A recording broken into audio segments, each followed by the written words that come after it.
Hey everyone, welcome back. If you're planning an international adventure in 2025, you know a passport photo is a must, and Walgreens has made it simpler than ever. I'm excited to walk you through the entire process step by step, so you can get those pics without any hassle.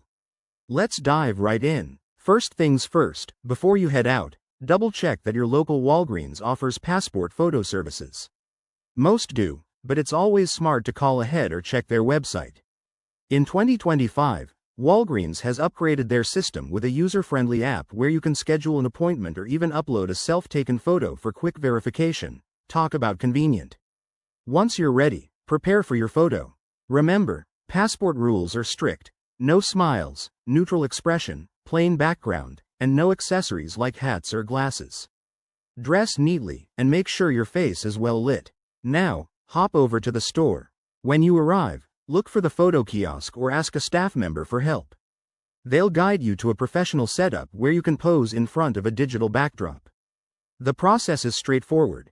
Sit or stand as directed, and the machine will take a few shots automatically. In just a minute or two, you'll review the images on a screen. If everything looks good, you can proceed to payment.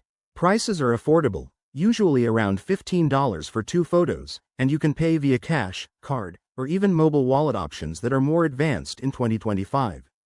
After payment, your photos will be printed on the spot or sent digitally if you prefer. Walgreens ensures they meet all government standards, so no worries there. Pro tip: always get extras just in case, better safe than sorry. And that's it, you've got your passport photos ready to go. If this helped, give this video a thumbs up, subscribe for more travel tips, and let me know in the comments if you have any questions. Safe travels, everyone. See you in the next one.